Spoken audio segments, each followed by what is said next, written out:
former Kremlin advisor Alexander Nekrasov. And joining us from New York is independent scholar Peter Sinnott. Gentlemen, thank you very much for joining us here on Press TV's Debate. Now, Mr. Nekrasov, I'll start off with you, if I may. Why has the U.S. not been cooperative with Russia over fighting Daesh? Because you would think the addition of Russia would be a welcome move. Yes, it's quite surprising that the U.S. is refusing to cooperate with Russia, especially as American officials have been pointing out that it is important to have that cooperation because to avoid all sorts of incidents and collisions in the air between Russian and American jet fighters and bombers. Generally, I would tell you this. It's like, describing how America and NATO are behaving now. I would call it when the lunatics are taking over the asylum. Because what we have heard coming from Brussels and from Washington, it beggars belief. The American Defense Secretary is basically sounding like a warmonger saying, well, I hope Russia will have casualties soon. And we hear the General Secretary of NATO saying that NATO is prepared to defend Turkey from Russia. This is bizarre. This is absurd. And to be honest with you, instead of making such crazy accusations, NATO would have done better cooperating with Russia, because Russia at least is doing something practical in Syria, whereas that whole campaign for lasting a year by the US-led coalition didn't really bring any results and only made Daesh even stronger. Well, we'll get to the topic of NATO and Turkey in just a bit, but Mr. Sinnott, I put the same question to you. Why isn't America being more cooperative? Are the goals here different? Is Russia targeting of Daesh and terror groups like Al-Nusra Front not what the U.S. and its allies want?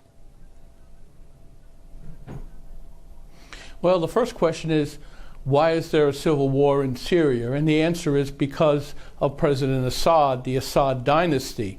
This is a state that is a dictatorship. It's run by one family and a small clique of a certain ethnic group. So there were a lot of problems in Syria that led to a civil war. That said, it is the rise of ISIS is just one major part of a power vacuum. And they have filled a large part of that vacuum. There are other groups, but the United States chose not to be as involved as I believe it should have been from the onset. So we have a situation that has deteriorated in two different ways. One way is that you've seen the rise of the ISIS state as a barbarous state that grows. The other aspect is that the various very different groups that oppose the Assad regime that are not ISIS were finally making it into Latakia province, and the Russian naval base there was being threatened. So the lack of a U.S. policy that's coherent, the lack of a European policy that's coherent is, I think, the big problem. I doubt that Russia's air campaign is any more successful than the U.S.-led coalition. I don't think anything can be called a success until there are troops on the ground that actually surround and destroy ISIS. Mr. Nekrasov, I will put that to you. Is Russia's policy on Syria incoherent? Well, first of all, we all have an example in Libya of a devastating policy by the West, when, again, we heard the same sort of suggestion that once the so-called dictatorship is removed, democracy will blossom and everything will be going just wonderfully well. Unfortunately, things don't work like that in the real world. So having Libya, and actually Iraq as well, as an example of this violent removal of the ruling regime, we know what it ends up with. It ends up in chaos and anarchy, in terrorist groups taking over and running the country. Russia's position is very simple. You cannot dismantle the country, destroy its regime, take apart and dismantle its armed forces under the pretext of saving the people and installing some sort of a democratic regime, and then expect that the terrorists who are waiting in the shadows will just sit there and do nothing. They will, terrorist groups like Daesh and others will immediately seize power in Syria if Assad and his regime collapse. Russia is not saying that President Assad should stay forever. Russia is pointing out he should stay for as long as it takes to destroy ISIS. That is the whole argument, Russian argument. Unfortunately, NATO and America do not want to listen to any logic. They just bang on about removing Assad and fighting ISIS at the same time, which will not work. This just is a contradiction in terms. You can't fight the government and fight ISIS at the same time. Well, Mr. Sinnott, are these two mutually exclusive, fighting Daesh and removing Assad? Will one have to go before the other can be achieved? They're not mutually exclusive, but the situation is the Obama administration has not found a way to effectively fight ISIS, and nor has it found a way to effectively support a group that it would want to be identified with, that is against Assad. So this vacuum, to a degree, is being filled by Russia, which is basically reacting to its client state and its need for that port. So Russia is playing a leading role, and I hope that they do target more of ISIS. The more it's targeted, the better. But ISIS will not be destroyed until there is a real army on the ground that confronts it, and I hope it is a broad coalition. But ISIS, to be destroyed, has to be physically destroyed on the ground, not just from the air. Right, but Mr. Sinnott, Russia's airstrikes are being complemented by Syrian ground troops carrying out their operations against the ISIL or Daesh positions. Couldn't that work? Well, you just have to look at Europe, and you see that you have 1 million refugees from basically not from ISIS-controlled Syria, but from the area that's contested, like Aleppo and the like, flowing into Germany, flowing into Europe. We'd had refugee situations for years now. The Assad regime's ability to muster an army has been deteriorating the last few years, and Russia is basically saving them. But the army has had very limited success. If it has more success now, its success will mainly be against the Nusra Front, those that are opposed to Assad, that are not affiliated with ISIS. Not to say that their goals are anything exemplary when I'm talking about al-Nusra and some of the other groups. So this is the West's dilemma. The West's dilemma is that it feels Assad is a bad guy, ISIS is a worse guy, but there are no one that the West can say represents its ideals, its policy goals. So this vacuum is now being filled by Russia, which proclaims it is fulfilling the goals in the vacuum of power and really responsibility in the region. But I don't agree with Mr. Nekrasov. I really believe that Russia is in a way exploiting one aspect of this, but it is also helping when it does hit the ISIL forces. But ISIL has to be destroyed on the ground by ground troops in the end. It can't just do it from the air. Well, but the same question to you, Mr. Nekrasov. All of the West has to come to grips with a very important thing. Right. Can Russia succeed in eliminating ISIL if its airstrikes are complemented by the Syrian ground troops? Of course it can. That's the main difference between the US-led coalition's campaign and Russia's campaign, because Russia is coordinating the bombing raids with the Syrian troops on the ground. And the Syrian troops are a powerful force. By the way, if we look at Iraq, where the so-called trained army by the Americans could not resist and could not fight ISIS properly. In Syria, the Syrian army is a fighting force, and in coordination with the Russian Air Force, it will start to take out ISIS on the ground after the bombing campaign is concluded at specific areas. So to say that the Syrian army is incapable of doing it is just strange. And I also would like to point another important thing that is always mentioned by the Western observers and politicians, that Russia is supposedly fighting for Syria because it has a naval base on its coast. Well, first of all, it's not really a naval base. It's a tiny port.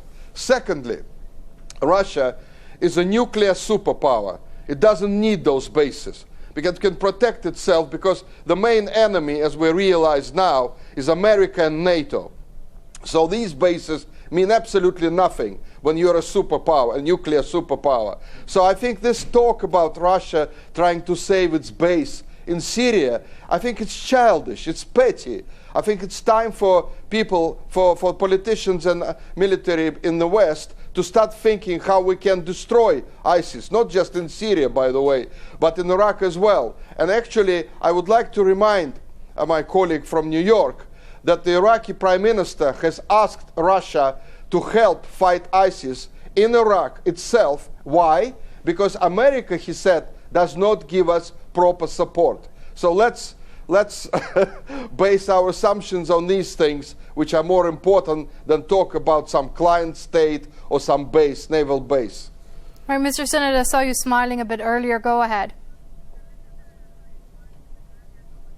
Well, I'm surprised to hear that America and NATO are the main enemy.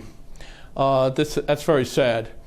It's very sad that when the United States, accepted Russia's help on dealing with the chemical warfare that was clearly being carried out by the Assad regime, that Russia basically saw this as an opportunity not to really work on solving a problem, but to use it as a springboard. When you say the U.S. and NATO are the enemy, the enemy is ISIL. That's the main enemy. And it's for a long time now, the United States has not had military intelligence. They've tried to share intelligence. They haven't received it from Russia on a lot of levels of terrorist activity. So when, that's really, when Mr. Nekrasov says that the United States and its NATO allies are the main enemy, that's very sad. I really would like to think that we could work toward defeating ISIL, but we have to share intelligence first, and Russia does not really, the Russian is not really complaint, interested in the that number right now. one It has Russian its own complaint road. from the onset of its airstrike has been that the U.S. is not sharing intelligence on ISIL positions. The U.S. has been ready to say where ISIL positions are for some time. What is actually the case is what the United States and its coalition partners want is the ability to coordinate and have a sense of where Russia is going to strike, so they don't have planes basically coming at the same time to avoid collision. So if you're going to avoid hitting the same target simultaneously or having collisions, we're going to have cooperation. Without that, we just are each fighting different wars. Right, Mr. Nekrasov, I'm a bit confused here. Who is willing to share information with who? Because the Russians keep saying it's the U.S. side which doesn't give information. Well, that's the whole point. I mean, generally speaking, first of all, we need to look at the rhetoric coming from Washington and from Brussels, where NATO gathered today. And the rhetoric is hostile to Russia. It's as if these people want Russian planes to be shot down. And I'm sorry, but there are American mercenaries and American CIA and FBI agents operating currently in Ukraine. And to say that America is not an enemy of Russia, it's absurd. I mean, you judge countries by their actions. And by the way, I have always said that, and I'll say this again. NATO is a racket, a protection racket, run by the US. And all its members do whatever they're told by the US. So to say that NATO is friendly to Russia is absurd, because all the orders come from Washington. And we have heard enough of this rhetoric, accusing Russia of trying to invade Turkey, of planning to invade Turkey, of planning to do this and that. Meanwhile, American soldiers dressed as mercenaries are fighting in Ukraine. Meanwhile, in Ukraine, there is a situation that endangers Russian security. Today, we've been informed that British troops have been deployed in the Baltics because Russia poses a danger to the Baltics, so says America. I'm sorry, America is now the enemy of Russia. The red line has been crossed in Ukraine. I don't want to get sidetracked over here, Mr. Nekrasov, but Mr. Sinnott, let me put this question to you that Mr. Nekrasov raised about NATO's response to the Russian violation of Turkey's airspace. Don't you think it was a bit heavy-handed in the sense that it was a mistake on the part of the Russian jets? It probably was a mistake. But the problem right now is to avoid future mistakes. And that can only be done when you share information about where the target, a jet fighter and bomber, is flying toward. So when we have that kind of information, they can have the information where our jet fighters are moving toward against ISIL. So obviously, if you don't want mid-air collisions, you have to share information on this basic level. Okay, Mr. Nekrasov, then let me ask you this. How concerned are you of that increased risk of a military confrontation between Russia and the US-led coalition on Syrian soil? Well, I don't think there'll be a confrontation between the US-led coalition and Russia.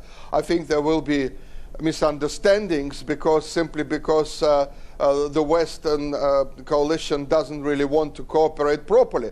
And also I think that the main problem here is that after 1 year of a bombing campaign, you know, the US-led coalition can't really boast of any successes.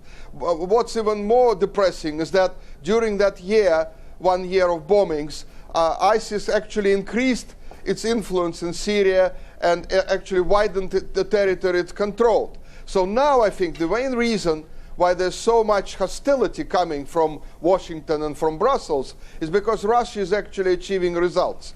And suddenly the tables have been turned, and these Western governments are now looking quite silly actually in the eyes of their own people, because they have been convincing their own people that they are fighting terrorists in Syria, that they are trying to help the Syrian people get rid of these terrorists and so on. But it turns out they didn't. It turns out, and excuse me, only days ago, it was acknowledged by the Pentagon that the so-called moderate rebels in Syria passed their weapons to ISIS and other terrorist groups. Excuse me, but this is a disaster. And that is why they're now trying to blame Russia for all their faults. It won't work. It won't work. Well, picking up on that point that Mr. Nekrasov has made, Mr. Sinnott, is the goal of regime change in Syria so important for the U.S. and its allies that they are happy to put up with ISIL and other terror groups in tiny pockets if it weakens the Syrian government? No, they shouldn't be. Obviously, ISIL has to be destroyed. It is one of the greatest threats of our period, this time period now. What we have to, instead, we can't lose our values. And our values say quite clearly there is no reason for us to support Assad. Now, have we failed in fighting ISIL? On many levels we have, mainly because we haven't been willing to commit fully to the fight against them. So we have an air campaign, we've had one, and Russia claims its air campaign is such a tremendous success, but I'm not convinced. I'm also not convinced that Syrian troops and Russia have the ability to coordinate their attacks together. That takes a while. It takes a lot of training to actually achieve that. So whether that's achieved in the near future or not, the fact remains that Europe is looking at over 1 million refugees from Syria this year. We know there are millions in Lebanon and Turkey. And tomorrow they will announce who gets the Nobel Peace Prize. My guess is Angela Merkel, because something had to be done, but unfortunately, Europe did not do it militarily. Okay, let me just bring the last question to Mr. Nekrasov. We just have 30 seconds. Mr. Nekrasov, a U.S. Defense Secretary, warned that Russia is going to start suffering casualties in the coming days in Syria. Was that a threat? Well, I think it is a threat, and I think that just shows the hostile attitude of the American government towards the situation in Syria and towards Russia. And I think this is just absurd. Instead of cooperating with Russia, they are trying actually to threaten it, to blackmail it, and actually deploying troops on its borders as if it's a response to the Russian actions in Syria. It's madness. Okay, let's leave it there for now. Unfortunately, time's gotten the better of us. Mr. Sinnott, I know you had a response, but hopefully we can carry on this conversation at a later time. That was former Kremlin advisor Alexander Nekrasov. Joining us from London and from New York was independent scholar Peter Sinnott. Gentlemen, thank you very much for participating in this edition of the debate. From me and the entire team here in Tehran, it's goodbye.